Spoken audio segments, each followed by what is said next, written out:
অংশগ্রহণকারী অন্য দেশগুলো পাকিস্তানে যেতে পারলে ভারত কেন পারবে না?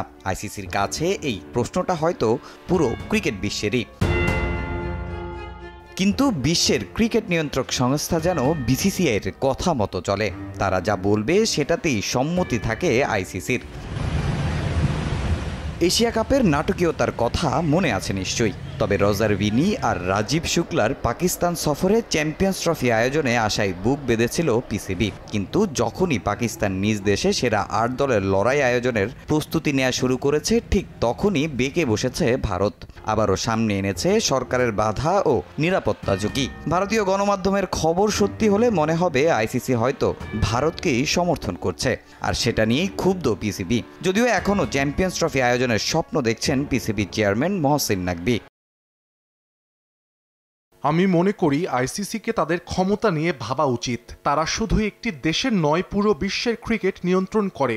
আমাদের কাছে এখনো টুর্নামেন্ট বাতিলের কোনো চিঠি আসেনি, তবে কিছুটা ঝুঁকিতে আছি। দেখুন, আমি বিশ্বাস করি স্পোর্টস আলাদা একটা বিষয়, এর মধ্যে কোনো দেশের দ্বন্দ্বের ইস্যু আসে না। আমি এখনো চ্যাম্পিয়ন্স ট্রফি আয়োজন করার ব্যাপারে আশাবাদী।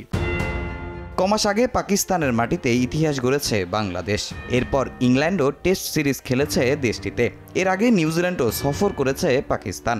আইসিসি চ্যাম্পিয়ন্স ট্রফি খেলতেও আপত্তি নেই কোনো দেশের। তাহলে ভারতের সমস্যা কোথায়? প্রশ্ন নাকভির।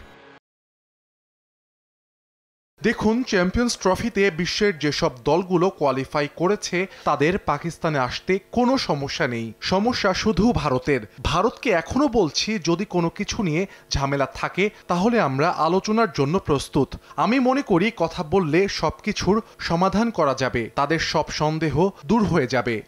আইসিসি চ্যাম্পিয়ন্স ট্রফি আয়োজনে পিসিবির সকল প্রস্তুতি প্রায় শেষের দিকে। শেষ পর্যায়ে ম্যাচ ভেন্যুর সংস্কার কাজ সব ঠিক থাকলে খুব শিগগিরই প্রকাশ করা হবে সূচি। তার আগে সব জটিলতা কেটে যাবে বলে বিশ্বাস মহসিন নাকভির। তবে তা না হলে যত যাই হোক, হাইব্রিড মডেলে চ্যাম্পিয়ন্স ট্রফি আয়োজন করবে না পাকিস্তান। এতে তাদের সম্মান ক্ষুণ্ণ হবে বলে মনে করেন নাকভি। পাকিস্তান সরকারও এ প্রস্তাব কিছুতেই মানবে না বলে জানান পিসিবি চেয়ারম্যান। তামিম হোসেন, সময় সংবাদ।